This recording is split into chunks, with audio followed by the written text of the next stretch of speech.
I'm Dan Rundy. I hold the Schreier Chair here at CSIS. This is a kickoff for a new task force we convened on the global forced migration crisis. That's the technical term. I think people know it as the global refugee crisis, but that's a misnomer for those in the biz. I know it's much bigger than that, IDPs, et cetera, et cetera. But I think you get the idea. This is a major problem. It's going to get worse before it gets better. We have 65 million forced migrants around the world right now. It's higher than at any time in world history, more than in World War II. It has all sorts of implications for the liberal international order. It has all sorts of implications for development. It has all sorts of implications for democracy. It has all sorts of implications for conflict. There's a series of lenses at which we're going to be looking at these issues. We got a very generous grant from the Ford Foundation for us to convene this group. I'm very grateful to my friend Governor Tom Ridge and also to my friend Gail Smith, one who was in the Bush administration, one who was in the Obama administration, who are going to co-chair this very important effort. They can't be with us today, but I know they're with us in spirit. One of the big question we want to get at, though, is what is specifically the role that the United States can play, not just the United States government, but the United States in its totality. It could be cities, it could be state government, it can be the U.S. private sector, it could be U.S. philanthropy, the U.S. federal government. What are the roles the United States need to play? It's clear to me that there's no government and no private sector actor, no NGO on its own is going to be able to deal with this issue. The German government can't deal with this on its own. The European Union can't deal with this on its own. The United States can't deal with this on its own. We're going to have to collectively work together. We're going to work in coalitions of the willing. We're going to work through the World Bank Group. We're going to work through UN agencies. We're going to work in multi-sector stakeholder partnerships. And we're going to have to think differently about this. But I do know that we're going to need various forms of U.S. leadership and U.S. energy and action for us to fully and successfully confront these problems. I need to thank a couple of people for helping us get to where we are. I want to thank Aaron Milner for organizing this event, and he's going to be very focused on this. He's going to spend the next year of his working life on this issue. I want to thank my colleague Errol Yevoke. Thank you, Errol, as well. I also want to thank Michael Levitt, who's an affiliate here, who helped us get the money in the first place, but also brought a lot of ideas and experience to this, and has also helped us convene the right group of people and to think about the right way to think about the private sector as a former founder of Business for Social Responsibility and is also the former CEO of Pixera, as well as being an affiliate here. So I want to thank all my friends for helping us get us this far. I want to thank this group for helping us kick this off and to help frame some of the questions and some of the issues that we're going to be getting at. I know there's a lot of smart people in town who are thinking about this from a variety of different perspectives. There's a lot of things happening on this that oftentimes doesn't get out as well. So I'm going to ask my colleagues just to share a little bit from why did we ask you to come sit on this panel, in addition to you being articulate, but there's a reason we asked each of you to be here and so if you could just share a little bit what brings you to the conversation of forced migration, maybe a way for us to kind of get this conversation going. I'm going to start with Cindy Wang. Cindy and the Center for Global Development are doing some very interesting work on these issues. If you have spare time, I recommend listening to the podcast that they did. I listened to it on the weekend. I want you to know that's how I spent my weekend. Cindy's listening to your podcast. So could you just talk about this, from what brings you to this, and why should we care about the forced migration crisis? Great. Thanks so much. It's an honor to be joining you on the weekend. Yep.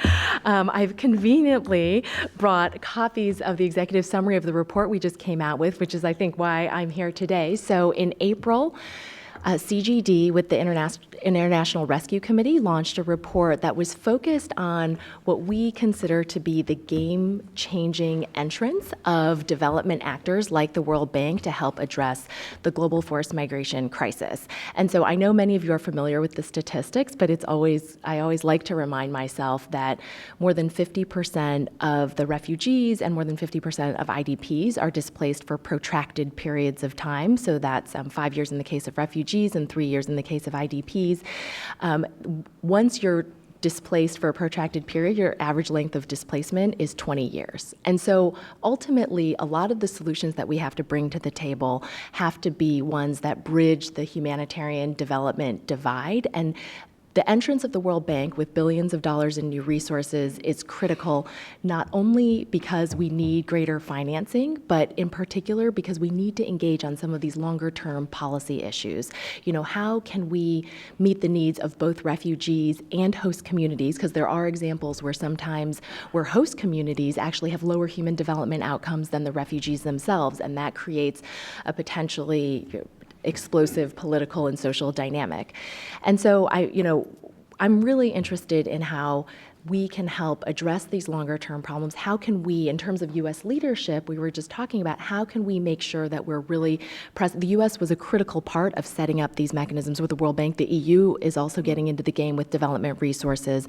So how can we keep supporting the World Bank so that we can relieve some of these critical policy barriers, like the ability to get a job, like the ability to own a business? And there has been some progress that's been made. We look at the case of Jordan, where the World Bank, through its engagement, has helped negotiate Syrian refugees receiving 200,000 work permits, relaxing the rules around owning a business. And so I think we need to keep pushing on that door. And I'll just make two other quick comments about kind of why I'm really excited to be part of this conversation. So another is that, we all know that this can be a very politically fraught conversation. And my co-author on this report likes to say, the consequences of which are no less than Brexit. It wasn't the only factor, but the refugee crisis was a significant factor.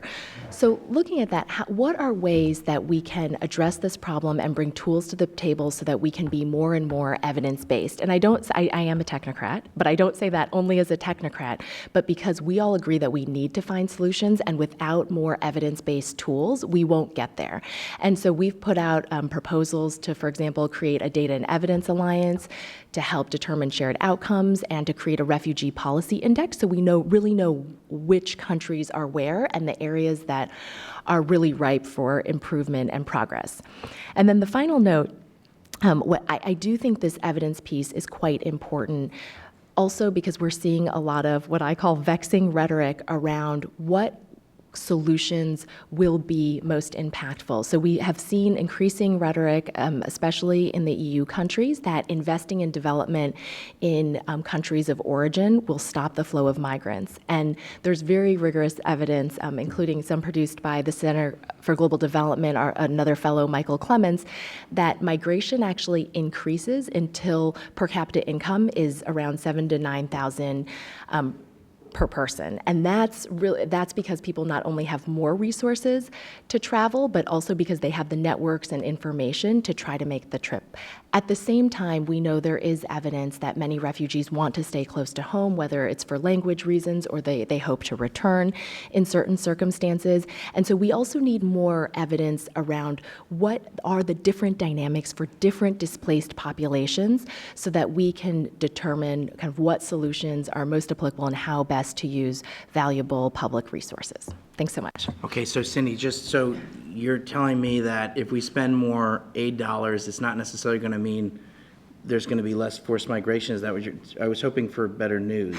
So can you? Well, this is part of the issue in terms of how do you disaggregate different populations. Yeah. And my understanding is that your report will look into this. Oh, yes. Because I think there are different groups that we're talking about. So there is some evidence that among forcibly displaced populations, so refugees, that providing more job and education opportunities will increase the likelihood that they stay close to home. But broadly speaking, as people get more, and you do see this in the Syrian refugee crisis, that people with greater means have tried to make the trip to Europe. And so I think it is a combination of what's the mix of interventions, and what needs to underpin that is what's the evidence around what are the different channels. And I think there's a lot of good reason. I understand many of you may be aware that the UN is now negotiating 2 global compacts, one around refugees and one around migrants. Can you just talk about that? Yeah. So what are those? So last fall, all UN member nations agreed to the New York Declaration, which was an initial agreement around kind of what we need to do as a global community, given this changed landscape, given the crisis that you talked about, what we all need to do. That was an initial agreement that everyone agreed should be fleshed out over the subsequent 2 years, that would look for new opportunities to regularize migration flows and to address the refugee crisis. And those are quite important. It's never as fast as as a previous critic of the UN at times, it's never as fast as or comprehensive as you want it to be, but it's really critical. And now I think Paula's planning to talk about some of the pilots that are being undertaken with regards to the Refugee Compact. But those are really, those are important benchmarks, and I think there's good reason why they're addressing different issues, but I think we also have to look at how they're connected, which is how regularizing certain migration flows can kind of take some of the pressure off and increase the ability we have to focus on forcibly displaced populations. Thank you very much. Paula, I'm going to skip over you because when I was in public service, I always liked going last so that I could respond to whatever else was said, so I could speak for the administration. So I want to give you that courtesy as well. So it's not a question of you understand why I'm doing it for good well intention. So let me I'm going to jump to Gideon. I'm going to ask Gideon, then we're going to go this way. But what I want to do is I just want to reflect on a couple things Cindy just said before I give the floor to Gideon, which is we did a report here at CSIS of specifically about the Northern Triangle because this is a global problem, a global challenge. And we spent a year looking at some of the push factors of why people are leaving the Northern Triangle. And so I recommend that we authored that in my program at CSIS, but also my friend Shannon Green and Kimberly Flowers did a very interesting report on the Horn of Africa as kind of two pieces of the conversation that I think this is each region has unique contextual issues, and so I think this is, Cindy, what you were getting at, right? So good, thank you very much. Okay, Gideon, so you talk about your current role at the 10 Foundation. Explain to folks what is the 10 Foundation, but would you just share a little bit about your past life, because I also think that's quite interesting for this conversation. Sure. So Gideon Maltz, I'm the executive director of the 10 Foundation, which was founded by Hamdi Ulukaya, the CEO of Chobani, of Greek yogurt fame. Personally, I spent 7 years in the Obama administration working at USAID, several different bureaus there, working at the National Security Council, handling the atrocity prevention portfolio, and then 3 years up at the U.S. mission to the UN as Deputy Chief of Staff to Samantha Power, covering a variety of peace and security issues. Prior to government, I'd worked as an international trade lawyer for about 4 years. So the starting point of the 10 Foundation is that the private sector's role is more important than ever before. And the context for that, just to recap very quickly, is that on the one hand, we know that the refugee crisis is more acute than ever, and it shows no sign of abating. The number of refugees keeps increasing. It's up more than 50% over the last 5 years or so. It increased another 5% last year, according to UNHCR. The major sources of refugees, Syria, Afghanistan, South Sudan, don't seem like they're on the brink of getting solved anytime soon. So the demand is increasing. And on the other hand, it appears that the wealthiest governments have less appetite now for responding in any meaningful way. And I think that's both because governments are more nervous about the politics of helping refugees, and also because it's my bias that collective action among governments simply does not happen without U.S. leadership. And I don't think I'm saying anything too controversial when I say that this administration to date hasn't championed this particular issue. And so just to give an example, when the U.S. government hosted the Refugee Summit last September, about 50 governments made a whole series of commitments, ranging from resettlement commitments to financing commitments to policy reform commitments in the case of host countries. Absent high-level U.S. engagement on those, the follow-through, I think, has been very uneven. And in fact, as of now, there hasn't even been another government that's willing to host the ministerial follow-up from that summit. Such are the sort of complicated politics around this issue. So, recognizing that the need is increasing and that the sort of willingness for governments to engage in a meaningful way is at best stalled, it seems that there's mobilizing non-traditional actors, such as the private sector, is more important than ever before. So let me just say a couple of things about what we're trying to do. But first, just want to say that one thing that doesn't mean in terms of the private sector is addressing massive funding shortfalls. I think it's sometimes tempting to look at discussions of budgets whether it's the US government or it's European countries potentially cutting back because they're diverting resources to domestic programs, and sort of imagine that the private sector would write a check for billions of dollars to make up that funding shortfall. I think that's extremely unlikely, and I think it takes the responsibility of governments for providing that sort of public good. So I think as we think about how the private sector can engage, I don't think that's the most fruitful avenue. But at 10 Foundation, we're working on a couple of things in terms of trying to think about how to mobilize the private sector. So first, we're working with Cindy at CGD to try to map out where businesses can have a comparative advantage in helping refugees. I think there's too often been a sort of tendency to look at the private sector just, as a source of writing checks for what NGOs and governments are already doing. But I think our theory of the case is that private sector can engage in unique ways that complement what those other actors are doing and have potentially greater impact. So stay tuned for that. It's a research project going on over the next couple of months, and coming out of that, we hope to be able to really map out where businesses can have the most effect. Second, and as part of that, we're really trying to shift the way that businesses approach this from pure CSR, which is corporate social responsibility, sort of classically writing a check through a corporate foundation, to trying to get them to engage through their core business functions. In many cases, businesses will still have some sort of philanthropic motivation for acting, but if they're engaging in the way that they hire people, or the way that they source their products, or the way that they make investments, or the way that they deliver commercial services, then we think we're engaging them in a way that potentially could be much more sustainable in the long run, that more effectively leverages the value of their business and has much greater impact. Third, we're thinking about how to address the key constraints to effective private sector engagement. And the elephant in the room on this, more than anything, is the fact that in most of the top refugee hosting countries, refugees lack the right to work and the right to own a business. And so mobilizing private sector to hire them or to fund their businesses is fundamentally challenging when those refugees don't have those rights. So to date, some of the approach to this has been a sort of human rights-based approach to arguing that refugees deserve those rights, and that is certainly a very important avenue. But I think we also need to make the economic case, both about the broader economic impact of refugees as well as the revenue generation potential for governments to collect taxes if refugees can work, but also the business case and mobilize businesses on this to see refugees as potential employees and potential customers, and to make the business case for why giving refugees right to work and right to own businesses actually can help businesses' bottom line.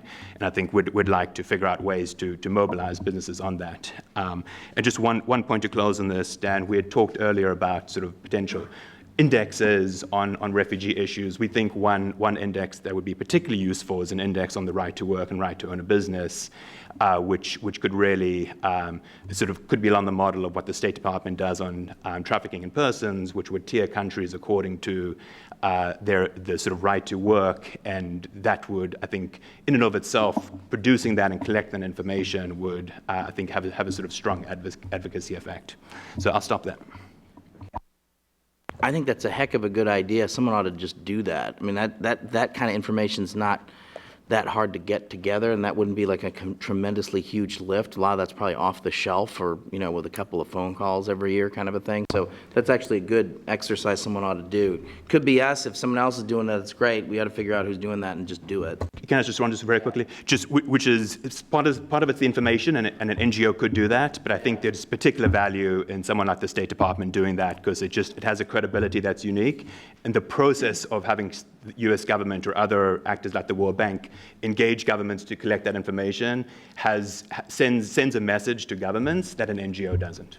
No, I hear that. The doing business indicators, I think sincerity is the most, imitation is the most sincere form of flattery. The Heritage Foundation's Index of Economic Freedom was, I think, my view, basically copied by the World Bank Group with their doing business indicators. And so I do think that having the World Bank do it has changed the world. But having been in the World Bank, it takes like 4 or 5 years between. You have to have some bureaucrat who wants to do it, and then you got to go find the money, and then you got to get it. So you can do it. I don't think that wouldn't be a bad idea. So you'll need something. When I was in the Bush administration, when we did the doing business indicators, you had to have several senior civil servant bureaucrats in the World Bank say, this is what I'm going to spend my limited budget on, and then we had to provide political cover for it. So someone's going to have to provide that political cover. We could do that. The United States could do that. So that's a good idea. But in the meantime, maybe if we're going to, in the meantime, while we're not waiting 5 years for that to happen, someone ought to do that now, and then they can copy it and say it's their own thing and they invented it themselves, et cetera, right? We should just do that. Okay, Jana, thanks for being here. Please, the floor is yours. Thanks, Dan, and thanks for convening this. You asked what brings us to this issue, to the panel here today. Excuse me. Well, I'm with the UN Refugee Agency, so what brings us here is the refugee crisis, as you said. But you also indicated it's not just a refugee crisis, it's a forced migration crisis. So just to remind ourselves where we are, people mentioned the numbers, 65.6 million people uprooted around the world, the highest figure on record. That breaks down roughly into 1/3 refugees, 2/3 IDPs. So about 40 million internal displacement, a little over 22 million refugees, 5 million of those Palestinians, the rest under my agency's mandate. Now the refugee number, even though it's only 1/3, has been going up. For the first time in a long time, it's now the highest on record, as Gideon mentioned. And this is a result clearly of like Syria, South Sudan, other intractable refugee situations. Right now, just to give you one little soundbite, 1 in every 113 people on the planet is uprooted. So what brings my agency to this issue is just our day-to-day business, scrambling to address the old crises that don't go away, the Syrias, Afghanistans, Somalias of the world. Afghanistan and Somalia, very old. Syria, a bit newer, but now in its seventh year. Clearly becoming a protracted crisis. We also have what I would call the reignited crises, the Iraqs, the DRC, even parts of Burundi, things that you thought were solved. I mean, South Sudan is the classic example. Things that you thought were solved, and then they just reignite. Then you have the newer ones. Syria, new, on the verge of being older. Ukraine in recent years, the Central African Republic, Mali, Burundi, whether that's old, new, reignited, depends on how far back you go. But, we're trying to send the A team everywhere. We're lucky if we can send the B team to a lot of these crises. And I don't mean to disparage any of my colleagues, they're all the A team. But, it's hard to be putting out fires and addressing the new crises. At the same time, we're finding ourselves dealing with somewhat new types of responses. The Europe situation, the flood of refugees and other migrants across the Mediterranean to Europe. As a result of that, a few years ago, we found ourselves working on the borders of developed Western European countries, something of a new role for us. But we wanted to provide support, transition centers, reception centers. We wanted to give support to those countries so that borders wouldn't close entirely.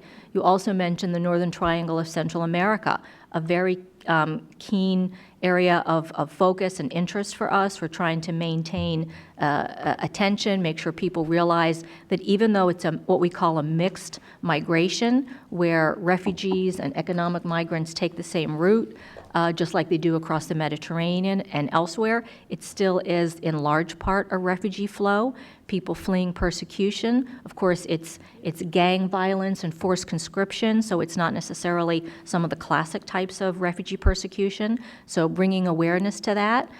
We're very engaged in the region, but because it's in the U.S. back door, and it's very politically sensitive, it's not necessarily your typical response that it might be if you took Central America and put it in the middle of Africa.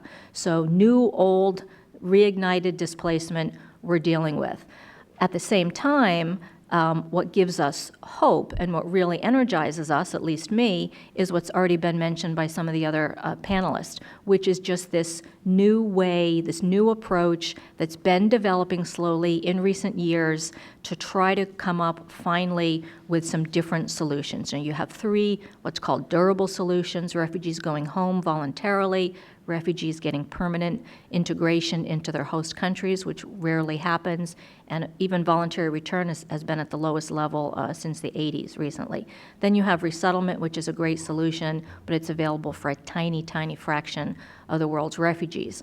So in recent years, there's been this steady recognition, and it really took off after the Syrians and others started going into Europe, and all of a sudden it appears as if the Western world woke up and realized that if they don't adequately respond to refugee crises, it will impact Western countries more than it had previously. So all of a sudden, all the good thinking really kicked into high gear and resulted in the two summits that Cindy mentioned last September, a UN-led summit on refugees and migrants and a U.S. government-led summit just on refugees. But again, as I'll tell anybody who'll listen, I've been working in this field for decades, and I had never seen or felt the tangible desire to really do things in a new way. And these two summits ended up with governments putting things down on paper, but it didn't start with these two summits. It really just galvanized attention and set out a way forward. So all 193 UN member nations came together last September and agreed on a new way forward, probably for the first time really since the 1951 Refugee Convention. And this new approach, which has a very uninteresting name called the CRRF, Comprehensive Refugee Response Framework, really just lays out what had been building over the last few years, which is four things real quickly. Number one, more assistance to host communities like the Jordans and Lebanons and Turkeys of the world and Kenyas and other places that really bear the brunt of refugee outflows. This is where the World Bank and other international financial institutions, by their concessional financing, are stepping up the game, where other donors are looking at new ways of doing things, but really recognizing that these frontline refugee hosting states need support. So a lot more to be done so that they don't get left holding the bag, that their own population will not only be disadvantaged, but actually maybe benefit from hosting refugees, not just the refugees in their country will benefit. Number two is increasing the self-reliance of the refugees themselves. And this really comes down to what Gideon was saying and others were saying through the right to work. You know, in many refugee hosting countries, because they have their own economic challenges, they're not likely to give refugees the right to work. But when this is done smartly, it can be a win-win for the refugees and the host countries. Number three is putting conditions in place for voluntary return. It still ultimately is what most refugees want, and it still is the best solution. You can't wait until peace breaks out, then you have to scramble. So we're doing things like inside Syria, even now inside Syria, when a city is liberated and there isn't much of a population left, all the infrastructure is devastated. You need to go in now and start rebuilding that infrastructure and getting things ready. It's risky because there could be turmoil again and your investment might not be secure, but you want to start getting conditions in place for return. And then finally, it's making not only permanent resettlement still available, but what we call complementary pathways for legal admission, like humanitarian visas, temporary work visas in other countries outside the region, family reunification, scholarships, things so that in the meantime, while people are waiting to go home, they can provide for their own self-sufficiency, work, continue their education, be a benefit to their host country, and ultimately get themselves ready to benefit their country when they go home. So, Dan, you had asked if more money would mean there would be less forced migrants. I don't think so necessarily, because fewer forced migrants means you have to solve forced migration. You have to have more peace processes and put an end to conflict. And that's something that's outside the purview of my agency. But what it could mean is that if you have more resources in the short run, maybe eventually we'll be spending less on refugees while they're in exile because they can work, because they can be productive, they can contribute to their host countries and contribute economically when they go back home. Thank you very much. John Kluge, thanks for being here. Share a little bit about what brings you to this conversation and talk about some of the work that you're doing. Thanks for being here. Sure. Thanks, Dan. And thank you all for coming and attending the session on a very important and timely topic. I come to this from sort of two perspectives. One is as the co-founder and managing partner of the Alight Fund, which is a private sector company that is looking to invest in refugee, displaced, and host country entrepreneurs. The other is actually more personal, which I didn't share last night at dinner, and that's that my mother in 1958 actually was a refugee herself during the coup in Iraq and was forced to flee to England. So this work has both a professional as well as a personal connection to me. So I think that it's interesting to think about the context. As my co-panelists have talked about, things are undergoing a sea change. And last year's World Humanitarian Summit was an interesting moment because there was a sort of global recognition that the way that we are solving humanitarian issues for the displaced, it's broken. Not only is it broken, but it is also broke. There was massive budget deficits to the tune of multiple billions of dollars just for the fundamental issues of food, water, shelter, and security. Yet there was also a recognition of a need to transition from humanitarian, more short-term emergency response to an approach that also includes more development approaches. So the question is, how do you make that transition when you're already facing a gap in funding for the bare emergency necessities? So the Alight Fund is something that I co-founded with my partner, Dr. Christine Mahoney, who is a professor of politics and public policy at the University of Virginia. Christine spent the last decade studying the efficacy of global advocacy on behalf of displaced populations in over 65 different displacement contexts. Today, the average time that someone is displaced in a protracted crisis is 26 years. So these short-term solutions are completely disconnected from the reality of the people that they're trying to serve. And I think that's an important point to think about. What Christine found in her research, though, was that in the last 60 years of humanitarian approaches to advocate for rights-based changes, so you heard about the right to work or freedom of movement, there have been very, very few cases of successful policy change. And she found a few different barriers of why that exists. One of them is that, generally speaking, the people that are doing that advocacy work simply don't have the political leverage necessary to affect policy change. They are operating as guests in delicate environments. I think about the aid agencies, my colleagues at some of the international NGOs who are operating in these host governments who have welcomed them there to provide assistance for guest populations in an environment that is tenuous at best. Those governments are often facing their own challenges economically, politically, from a security perspective, from a financial resources perspective, from even just basic infrastructure of water, sanitation, and hygiene. So it's very difficult. So what Christine argued for in her book, which I do recommend you all check out, it's called Failure and Hope, Fighting for the Rights of the Forcibly Displaced, is bringing in new sources of new resources, primarily from the private sector, but not solely from the private sector, new pools of capital, because we cannot tap existing pools of capital that are specifically focused on emergency needs to deploy solutions in a different context. You need new resources to do new work. So she argues for new capital pools from the capital markets, the private sector, private investment, private financing, banks, and this sort of mobilization of enterprise and business. So we went to the World Humanitarian Summit hoping that we would actually find some of that being done, and there was a sort of a gap in the market, so to speak, and that's why we decided to start the Alight Fund. And so what we have found is that there is, in parallel to these shifts and these trends in the humanitarian sector, there is also a growing interest from the capital markets and the impact investing community to move private investments into social good places or to be used for social good.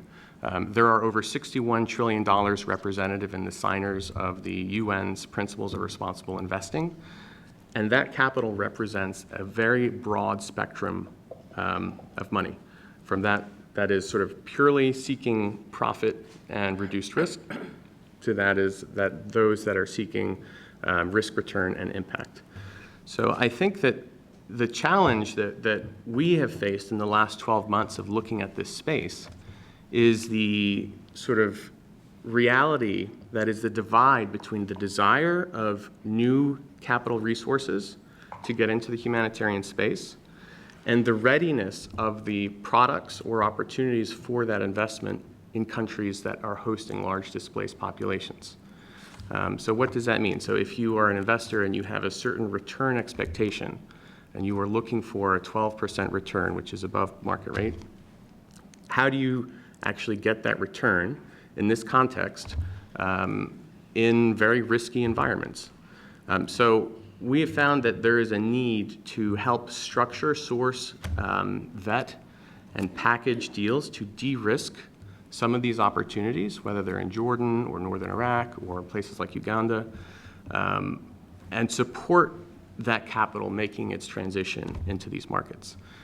The other thing that we have found 2 weeks ago, we co-hosted a summit in London on solutions to global displacement with the Boston Consulting Group and the Center for Public Impact. And there were 20 different businesses, organizations, investors represented, and host governments. And what we all agreed on is that this is an all-hands-on-deck approach. This crisis requires a multiplicity of partners acting together in concert. But we know that collective action throughout human history has had enormous challenges. It's hard work. Partnership is not easy, especially when you have different stakeholders at the table. But this work is going to advance, and we are looking for some sort of lower-hanging fruit projects to take on. The World Bank was mentioned earlier in the discussion this morning. So the World Bank's Global Concessional Financing Facility is one of the actors that we are seeking to work with. We hope that we will be able to create de-risking products to incentivize new investment to come to the table. But we also know that the entrepreneurs on the ground in countries like Jordan or Iraq have their own solutions, and they just need to be connected to the capital in a way that is market ready. So I'll conclude with that and just sort of keep an invitation open and say that these partnerships are evolving, and we hope to explore how the United States as a government actor can help be a champion for private sector and innovative partnerships. Okay. Yana, can I ask you to turn off your microphone? Thanks. Okay. Paula, thanks for being here. You're with the State Department. I'm so glad you're here. The floor is yours. Thank you very much, Dan, and thanks to CSIS for inviting me. I'm pleased to be here to speak about the actions of the Bureau of Population, Refugees, and Migration, which is located at the State Department, which we have found over multiple reviews to be the best possible place to ensure close linkages between diplomacy and humanitarian assistance on the issue of forced migration. The context of global displacement, which is almost all driven by conflict. The number of natural disasters has increased, and sometimes that is connected to conflict, as in the famine situation we face now. But throughout most of the global displacement that is driven by conflict, we see that the numbers are best found, sorry, I lost my place. And this is going to happen a lot because I did take notes from everybody else, so I'm going to talk a whole bunch, sorry. Through population figures, we rely on UNHCR, which PRM funds multilaterally, that is, using a pooled fund mechanism from multiple countries with other donors. Working multilaterally does not always make the U.S. a visible figure, not a hugely visible figure, unless, of course, you ask the agencies that we fund, and they find us very visible to them because we talk to them a lot. So for a little more context, Janice started, I won't repeat, well, I will repeat because I want to remind you that there are 65.6 million totally displaced at the end of 2016, 10 million newly displaced in 2016, and that makes a population larger than that of the United Kingdom. We used to always have a state in the United States that represented each refugee situation, and of course, the number of Rwandans that had been displaced was the state of Nebraska, and it was crazy. More than half right now are from or in 3 countries: Syria, Afghanistan, and South Sudan, because of what happened in 2016 in Sudan. More than half of them are children. That's always been true for refugee populations.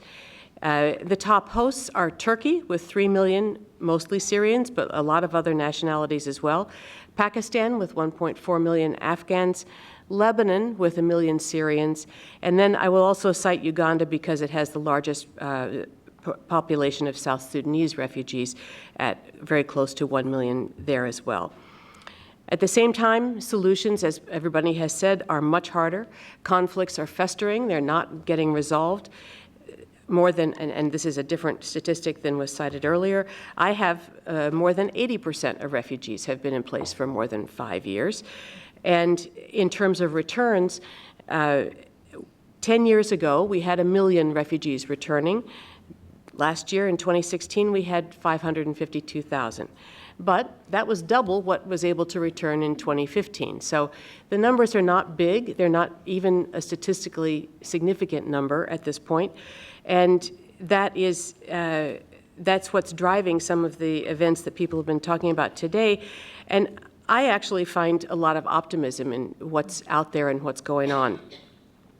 Since the start of the Syria crisis, the majority of forcibly displaced persons have been in urban settings, or let's just say non-camp settings. A lot of them are urban, but there are significant populations of people that just live out there, and it's not necessarily in a big city. I think that one of the most interesting things that's happened since that urban phenomenon is that we have seen an acceptance of an emphasis on helping both host communities and refugees simultaneously.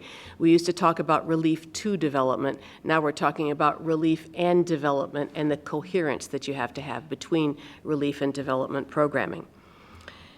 This year, PRM has adopted, that's my bureau, PRM has adopted an internal policy on relief and development coherence. It's based on the principle that humanitarian and development actors need to collaborate from the beginning of a crisis. You have to start talking early.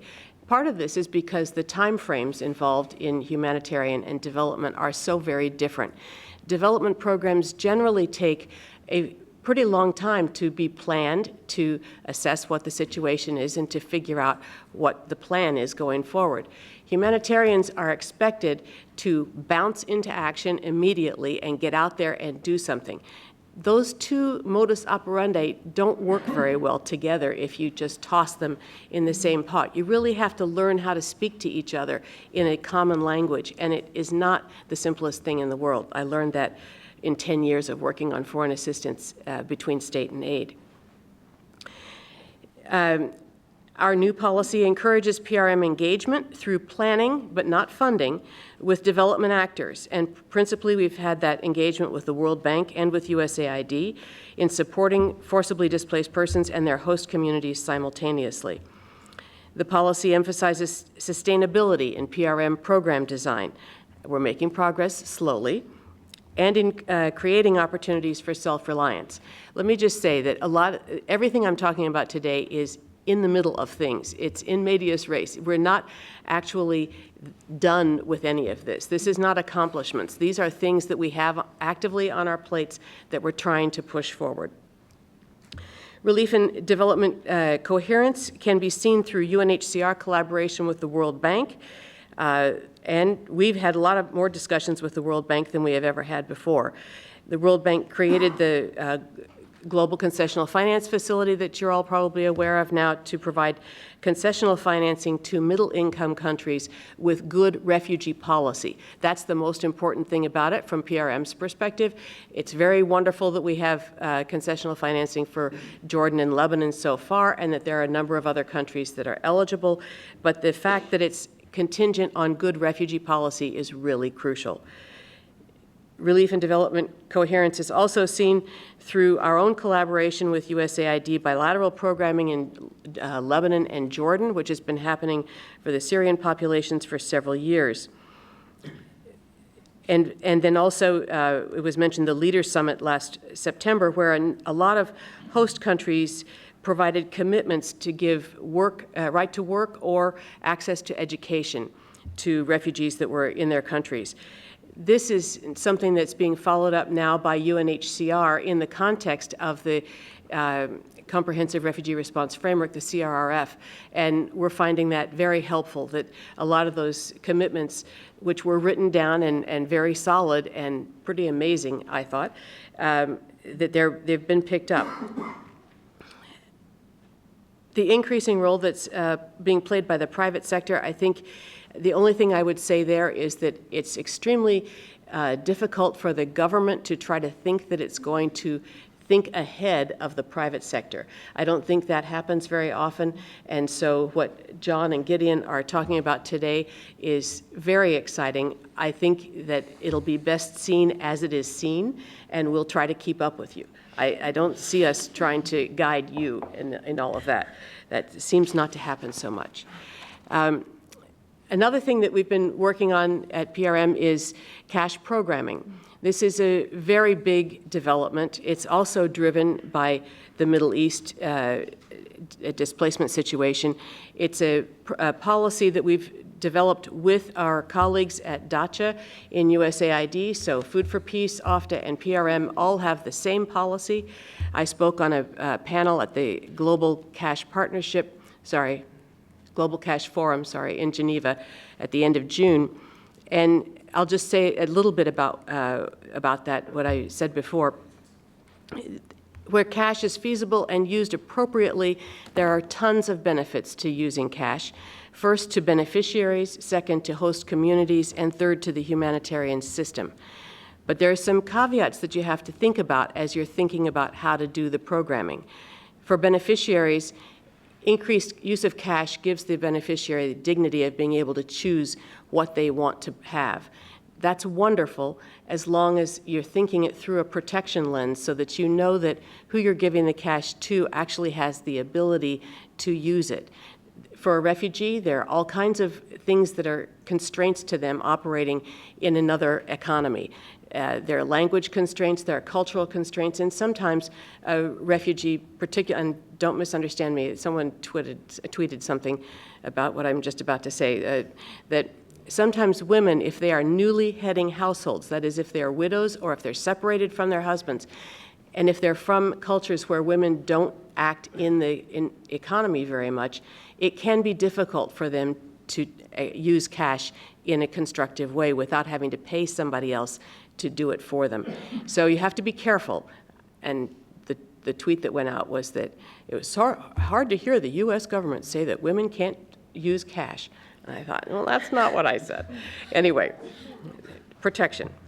For host communities, cash can provide a lot of spurred economic growth, but you need to do the market analysis to make sure that if you throw in a bunch of cash for people that are all going to buy something that is scarce on the market, that you don't drive the price through the roof. Sometimes it is better to provide things in kind. So you have to be careful about that when you've got a huge influx in a population in a community. For the humanitarian system, there are obvious efficiencies to using cash over in kind, but we don't want to sacrifice the sphere standards that have been developed over 20 years to try to make sure that the humanitarian assistance is applied according to a standard, is given according to a standard that's been developed. So those are some of the things that surround the cash discussion, and that again is one that is just rocketing forward, and we're trying to keep up with it. Regarding the Global Refugee Compact and the CRRF, I think that it's important to note that we're engaging with UNHCR and other partners on a regular basis at our initiative. We have a monthly call with UNHCR, one of which is happening right now. We have a very frequent call with like-minded countries that are some donors, some not donors, to track what's going on and to pursue what we have as our focus for the CRF, which is to ensure broad ownership among diverse stakeholders. Part of this is to get UNHCR looking very broadly at what's out in the community. So civil society, local actors, development actors, and the private sector should all be part of the discussion as the pilots are rolled out. And then also the centrality of protection, to make sure that when you're talking about refugees in a country, you keep protection at the center of the conversation. And then lastly, improving conditions in countries of origin. The recent example is Somalia, where it's one of the CRF pilots is the Horn of Africa. So you're looking at not just Somalia, but the countries where Somali refugees are, but trying to make things better in the country of origin with the idea that the refugees can go home at some point. This is important. There's room for a lot of progress in this area. As I mentioned before, we haven't had a whole lot of returns in the last 10 years. So in conclusion, the CRF pilots and their prospect for greater linkages between relief and development, heightened prospects for thoughtful cash programming, and the increased attention of the World Bank to forced migration are all opportunities for the humanitarian community to make progress in ways that will change humanitarian assistance for the better. Now, if I can continue just a little bit, I would like to talk a little bit about situations that we're watching. The original invitation was, just tell us what's in your inbox. And I said, I think you want something that's it's a lot more interesting than what's in my inbox. But anyway, on famine and conflict, the Senate Foreign Relations Committee had a hearing on famine response last week. I'm sure many of you attended or watched.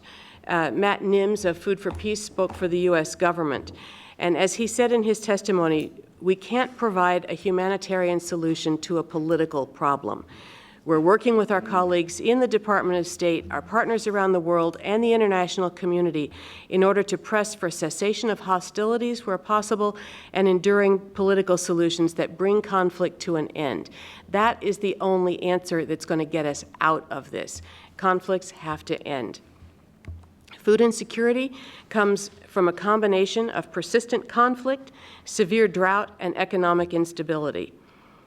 South Sudan experienced famine earlier this year. Somalia, Nigeria, and Yemen still face the threat of famine, and this covers a combined 20 million people in the world at risk of severe hunger or starvation. At the G20 meeting, the United States announced an additional $639 million in humanitarian assistance for these millions of people in or from those countries, bringing total commitments so far just in FY17 to $1.8 billion. Just for thinking purposes, that's about 20% of all of our humanitarian assistance is for famine in those 4 countries, in and from those 4 countries. PRM's share of that is $480 million. It's been provided within the countries, primarily through programs of ICRC, and to support refugee work in the hosting countries, refugee hosting countries around there. So in addition to those 4 countries, you have Uganda, Ethiopia, Cameroon, Niger, and Chad, for instance. There are probably some others that will receive help as well. Some of the things that we're concerned about, though, are food pipelines for the remaining refugees in the world, because not all the food can go to just those famine-affected countries. So we work with our partners, particularly in the NGO community, to assess the situation, look for efficiencies, and ensure that support gets to the right areas before situations worsen. I'd also just mention quickly the Democratic Republic of the Congo, where in 2016, there was a huge increase in the number of IDPs, up to 2.2 million, although the number of refugees from the DRC actually decreased some, those in Uganda and Tanzania. But the new emergency, the conflict in the Kasai region, which may well have been responsible for the generation of the IDP increase, they've displaced 1.3 million people, including 20,000 refugees that have fled into Angola in just the past months, some arriving at the rate of 300 to 500 a day.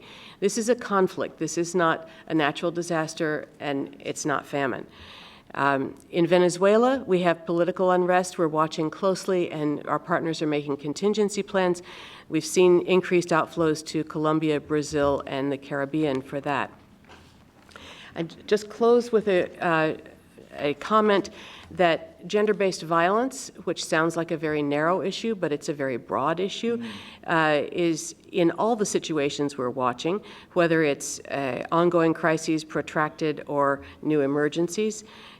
Displaced women and girls are threatened by gender-based violence. They must be protected from gender-based violence, and GBV activities need to be prioritized in response efforts. Women need to have access to a comprehensive package of psychosocial, legal, and health services throughout humanitarian response, and the participation of women and girls, including their protection from gender-based violence, is an essential part of humanitarian response, and also development, conflict prevention and resolution, and rebuilding efforts. We remain committed to continuing all of these efforts through initiatives such as Call to Action and the U.S. government's Safe from the Start. Now I'll finish, and that is just to say that increasing humanitarian needs is a global responsibility. As the President and Secretary of State have both said, other countries need to do more to meet their needs. The administration continues to work with other donors to increase their share of the response. We find every year we are way ahead of the next highest donor, and we don't want to do less, we want them to do more.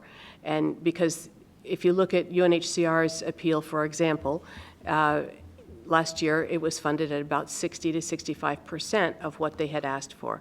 That means that there's an awful lot that should be being done that isn't being done. So the funding is really crucially important. I'll stop there. Great. Good. Okay. Thank you. It sounds like things are not, you guys are not standing still at the State Department. You've got a lot in your inbox. Yep. A lot in your inbox. Okay. I think there's a lot of thoughtful people in the audience. I had lots of questions for the panel, but I think I would be doing a disservice to this group if I didn't give you all a chance to ask some questions. So some hands. My friend in the blue shirt, my friend Joanna here, and then my friend Tim. Okay, these three. Thank you, Dan. I'm Michael Davidson. I'm with Kluge. We're a private consulting firm. So we actually just completed an in-house analysis of the IFIs and their work on the same topic matter. And I feel that you are too optimistic about the role of the World Bank. The World Bank have produced two very nice flagship reports about the theme, but there's very little funding behind it so far. There's the co-financing trust fund for Lebanon and Jordan. That's about it. I think over the last 10 years, the World Bank have allocated $92 million on the topic. That's peanuts for the World Bank. It gets worse when you look at the European Bank for Reconstruction and Development. They have had a half-day seminar on the topic, and then they allocated some of their funding. So we were kind of analyzing also what's happening with the European Union, and I think the European Union seems to be putting a whole lot of money on the table. And I think there's a conference in October, Dan, that probably will be relevant and interesting for you to know about. And I think also, of course, everyone is talking about collaboration and different stakeholders. And the way my analysis about the World Bank in particular is that the World Bank see this as a new area where they could get involved. Today, they're not involved, in my view. Thank you. Great. I want to hear from my friend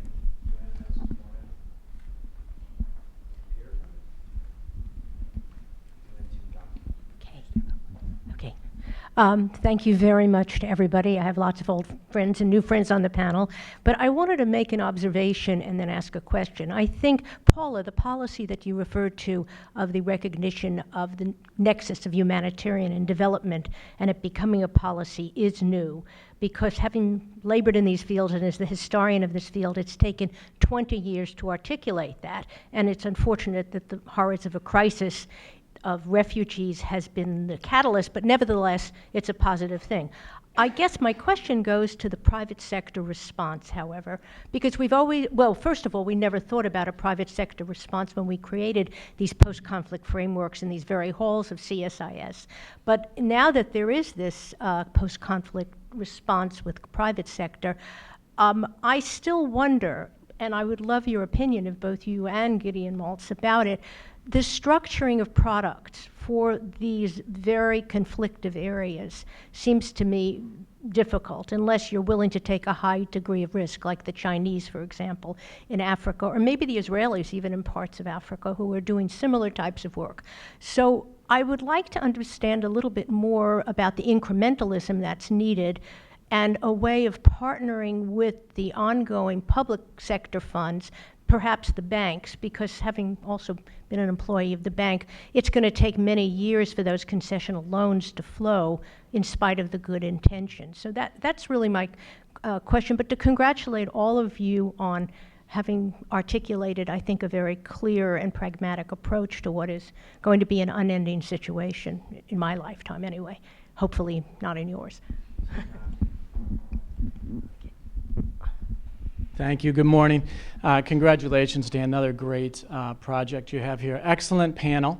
The two questions I have are aimed at John and Gideon and are sort of similar to the ones that were just posed, but perhaps more to the point. I wonder, are there trends within the private sector vis-a-vis these issues that you can discern and in their engagement, their level of interest, and then more specifically, again, what works? How do you appeal to the private sector to get engaged? Is it to their responsibility? I'm sure there's no silver bullet, but what works more? Is it appeal to responsibility, to opportunity? Do you appeal to defensive plays? If you don't do X, you're liable to, pay the consequences. So I'd be interested in you two reflecting on that. Thank you. Let me add, I'm going to make a comment, and then I want to put a question to the panel as well, and then we'll turn it over to the panel. I do think it's interesting about the role of the bank and the MDBs. I think if you look at the totality of the spend, I don't know if it's 10 billion, I don't know if it's 20 billion, I don't know if it's 30 billion. I actually had one of our folks go look at the bilateral aid donors in Europe. There's 25 members of the Development Assistance Committee, which is sort of the Major League Baseball Commission of foreign aid. And 23 of the 25 members in the European Union, they list the issue of this forced migration as one of their top 1, 2, or 3 issues. My view is in 12 months' time, it'll be all 25 of 25 will be, and I think this is going to crowd out the spending of almost anything else. And you see European donors now kind of changing the rules of what counts as foreign aid to include things like, well, if I'm taking care of somebody in Stockholm or somewhere else in Europe, that counts as foreign assistance, and I think that's not going to go away. So I think that's kind of, and then I would say in terms of the role of the World Bank and all this, I think so that's my way of saying I think much of this is still, the action is still with bilateral aid donors. It's not necessary, and with UN agencies. I think it's great that the World Bank is getting involved, among quotes, and there are a number of ways in which they can, but I ultimately think the amount of money that's moved on these issues, it's not going to necessarily be the MDBs. So I take your point that it's still going to be institutions like the United States of America, governments like the United States of America, or the European, or Germany, or the UK itself. It's not going to be MDBs, especially in, say, failed or fragile states where you can't actually run money through the pipes of a non-existent government. The World Bank doesn't do well in fragile or weak context or conflict situations, so they're not actually very well equipped to do that. There are things they can do, and we can have a separate conversation about what they can do, so I take your point. So let me put one question to the panel, which is, okay, it's really bad. We've just had a 1 hour-long conversation about how difficult this is and challenging this is. So could you each comment on, is this going to get better, or is this going to get worse in the next 5 to 7 years? And if it's going to get worse, tell me why. What's going to drive why it's going to get worse? So in addition to the comments or the questions that have been put to the panel. Let's start with Cindy. We'll just go this way. Cindy? Great. Well, clearly I'm an optimist in this group, so it's going to get better. I can be dinged for that. Well, just quickly on the question of the World Bank, I agree that the role of the bilateral donors will continue to be extremely important and even predominant. I think I'd be interested in seeing your report if you're able to share it, because the commitments that we've been looking at are within the Global Concessional Financing Facility for middle-income countries. There have been commitments of over $1 billion with with several loans having already gone out the door in the first two, which we studied in the report with CGD and IRC. In addition, in IDA 18, there's a new $2 billion window for refugee hosting countries. I take Johanna's point that it will take some time to disperse it, but I know they're working very quickly, and I hope Jana might say a word too, because the analyses are being done jointly by the World Bank and UNHCR. So that $2 billion in IDA is, of course, for low-income countries. Now, I completely take the point that that's not enough. I would say one of the points that you raised, Dan, actually adds to the importance of this in the sense that if OECD countries and DAC donors are going to start counting domestic spending as part of their overall spend. And they are. And they are. So when we're talking about new flexible resources, a lot of that will come from the new MDBs. Now, I hope there's more forthcoming from bilateral donors, but in terms of new flexible financing, and then again on this point of is the World Bank the right actor, we've cited many statistics, but not yet the one that 84% of refugees live in other developing countries.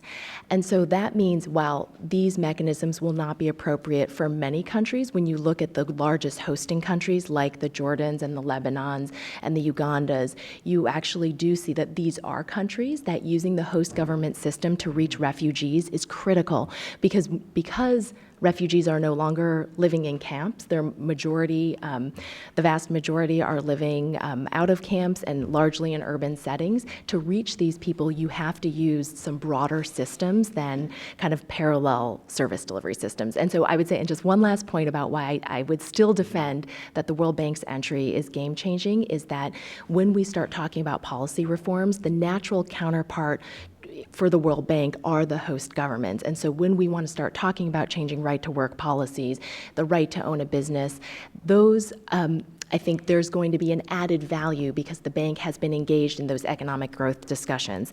And I think it might get worse before it gets better because I think it's totally going to get worse before it gets better. Right. It's a loaded question. I Yeah, want I everyone know. to tell me it's going to get worse. So why is it going to get worse in your view? Well, I think that the politics are really tough, and we're seeing that in many different countries.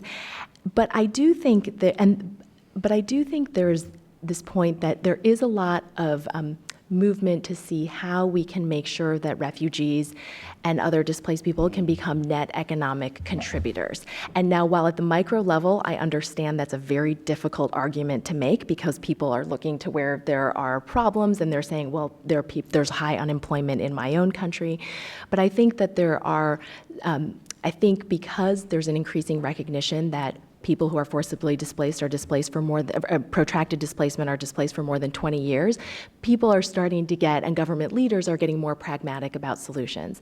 And then finally, on the question of Europe, there's a very broad demographic trend where the working age population is getting smaller and smaller. So again, while I don't think this will be an overnight solution, I think as people start to grapple with those longer term trends of needing people to care for the elderly, people to do housework, there's a whole range of professions where European countries aren't able to source adequately from within their own borders. And so that's where I think in the longer term, if we can find the political wherewithal and leadership to forge mutually beneficial long-term solutions, I place a lot of hope in that. Okay, Paula? I speak Pollyanna most of the time, and except when I'm speaking Cassandra. And I absolutely think that things will get better, especially because there are so many things going on that are in a positive direction. Now, that doesn't mean that new conflicts won't pop up. They will. They'll have to be dealt with, just as they've always had to be dealt with. But there have been other times that have been equally hopeless or seemingly hopeless. I think of the Cuba-Haitian boat outflow that was coupled with the Rwandan genocide, coupled with the war in Yugoslavia, and that was a hell of a couple of years. Nobody thought that anything was going to be the same after that, and indeed, things are different. But that doesn't mean that they can't be coped with. We just have to keep doing what you do. I think humanitarian principles are valid. They've proven themselves over time. I think the new energy around relief and development coherence is fabulous. And I think the World Bank entry, because they were never there at all on the refugee side, it can only be a positive, even though it is certainly going to take longer than you would think it might take as a humanitarian. But the assessment missions that UNHCR and World Bank have taken together already in a number of countries came back with some very interesting tales, that, well, the World Bank is really used to only having an office in the capital and really not getting out and not being in the countryside. And so we went out to the field and we took them here and there and wherever. And they were really impressed that we had this network that we operate, in the country. So that's, well, It's good, but it's terrifying. it's good. It's a good thing. I mean, it's progress. It's part of coming to a place you can talk to each other. Well, they didn't have to before, and now they've decided that they want to, and they've not only got the two facilities, the one facility, the GCFF plus the IDA 18 money, but they've also developed a forced migration unit at the World Bank, and they're doing very serious study and training their own people and co-training with UNHCR and with the U.S. government. And I think, it can only be thought of as a good thing. So I'm optimistic. But I know there will be more conflicts. I mean, it's not like it's going to end. So I think the answer to the question of whether or not global displacement will get better or worse is dependent on the United States and the global community's ability and decision in terms of how we respond. That is to say that it is up to us to determine the outcome. As Paula said, it's inevitable that there will be human conflicts because we as a species have yet to figure out that issue. But I do see promise in how we are looking at addressing this as a global community, and I see promise in the innovations in terms of how we work together in partnership. So I think that's promising. Should I answer the questions? All right. So, thanks, Dan. So to the question on how public partners could help fill the gap, so one is in de-risking, and this is where I think that the U.S. government, as well as the World Bank, could play a role, where large agencies like USAID could help. From a microfinancing perspective, I think there's opportunities to create risk guarantees or insurances for loan defaults, for example.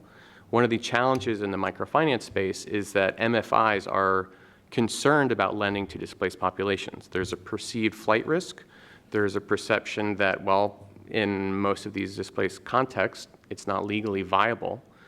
So are there regulatory problems that MFI is going to be in trouble with? Yet we know that there are proof points that would argue that it works. So we've set up a new partnership with Kiva called the World Refugee Fund that launched just a month ago. Kiva had been lending to displaced populations through local MFI partners. They did $1 million in loans last year. This year, we're hoping that will be about $3 million in loans to displaced populations with another 6 next year. So that's growing. And we see that as almost like an R&D fund to support the onboarding of MFIs in starting to become comfortable with displaced lending. I think that has a lot of promise if it can scale. So while there may not be examples of solutions in displacement context, there are in development context. The question is, can we apply those to this issue? And I think the answer is yes. And then the other element of that is, of course, helping to build the market capacity. So look at northern Iraq. The banking sector, as a result of ISIS, as a result of the bottoming out of oil, and just some political challenges between Baghdad and Erbil, has essentially bottomed out. Trust in the banking sector there has gone down over the last several years. Cash flows have dried up, but that is starting to change and pivot back. So as the sort of allied groups have pushed ISIS out, the local economy is starting to stabilize. Foreign direct investment is starting to return and look at opportunities there, but that infrastructure isn't there. So if we want to call on actors like the World Bank to help with financing, we have to create the enabling environment. So what does that look like? That means all of the fundamentals are there, and that's where the NGOs can participate, that's where the aid agencies can participate. There was a very successful microfinancing program that the DoD and USAID ran for almost a decade in Iraq, but then pulled out. I'd love to see us look at opportunities to return things like that. So anyway, I'm optimistic. Okay. Thanks. Well, first of all, on the World Bank, I mean, I realize we're talking about it a lot, and I don't want to give the impression that we think it's a panacea for everything. I do think the increased involvement of the World Bank is can be very impactful for a number of things. Specifically, the IDA window I think will be great. The concessional financing for middle-income countries that normally wouldn't qualify. Countries don't want to take out loans just for refugees, but if it's something that, as Paula said, is contingent on good refugee policy, but can be used for its own people as well at very favorable rates with a very generous repayment schedule, this does change the dynamics.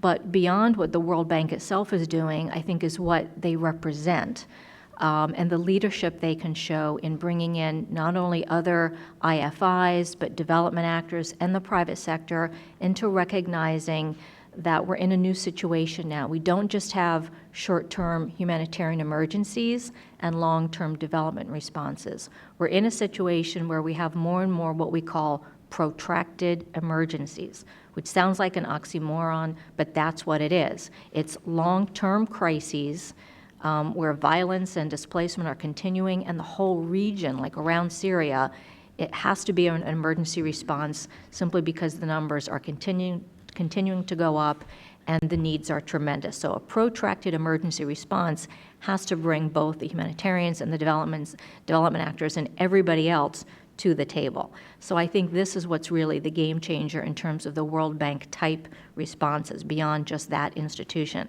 And on the situation of better or worse, I think, as others have said, forced displacement is probably going to get worse until the international community comes up with a way to, in any sort of a timely manner, predict, prevent, and resolve conflict in any sort of a timely fashion. That's not happening right now. I personally have a lot of faith in the new Secretary General, who used to be the boss of my agency, but he's got a big challenge ahead of himself. So forced displacement probably will continue to get worse. What can get better is that if this whole new approach is done correctly, you might not have 65 million people around the world sitting there, number one, wasting their skills, wasting their energy, being viewed as a burden on the international community, and being viewed as a source of instability and a source of possible terrorism. Rightly or wrongly, they're viewed that way, as a burden and a security threat.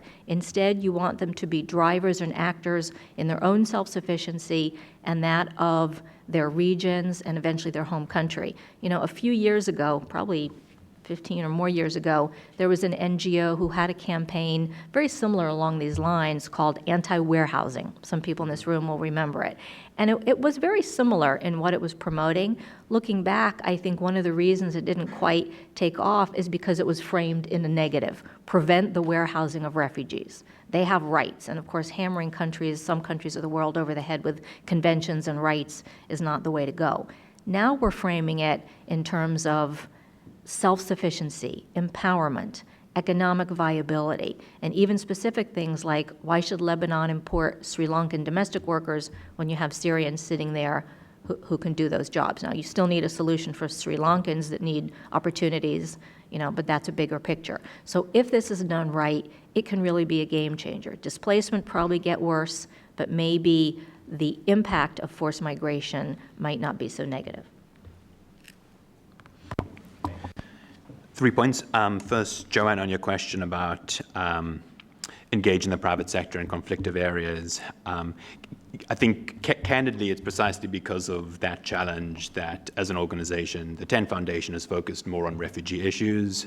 To paint with a broad brush, the countries hosting refugees are principally middle-income countries like Lebanon, Turkey, Jordan, Pakistan, or lower income countries like Ethiopia, Kenya, Uganda, that have functioning markets where there's, hard as it is, at least a sort of viable chance of really mobilizing private sector, whereas most of the IDP hosting countries like South Sudan, Central African Republic, Afghanistan are just, it's exponentially more difficult. So not to say that that isn't extremely important, but I think as an organization, we sort of see the need to sort of start with the refugee hosting countries where there's perhaps more opportunity to mobilize private sector engagement. On the question of what motivates companies to engage, so Tent has about 75 private sector partners, mostly in the United States. There's less than a handful that have done this for pure business reasons. I think the sort of philanthropic reasons, I think, come in sort of three flavors. One is generally sort of reputational, recognizing that their customer base, or a large part of their customer base, sort of appreciates this issue. Second, it's often quite personal. I mean, similar to sort of John's experience, there are a lot of cases where it's the CEO that makes this decision, himself or herself, because of an immigrant background or some personal story. And third, responding to demands from their workforce. I think especially with some of the tech companies, it's often been sort of staff sort of really calling on their leadership to do more in this space. I do think one of the things that we need to think about and we're trying to work on is that there's a number of mainstream American companies that are interested in doing more in this, but are very hesitant because of the politics of it, and figuring out a way to mobilize bipartisan voices and sort of officials in this administration to give U.S. companies more political cover to do that sort of thing. Probably focused overseas, just because politically that's easier to do. But I think there's definitely a lot more companies out there that would do more if the political risks were a little bit lower. And then third, in terms of better or worse, I will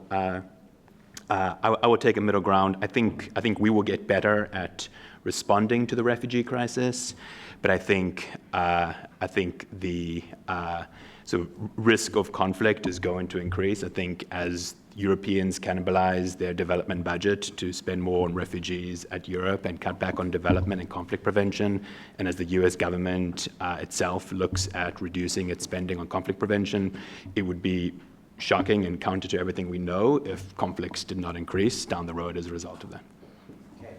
We're going to wrap it up here. Please join me in thanking the panel.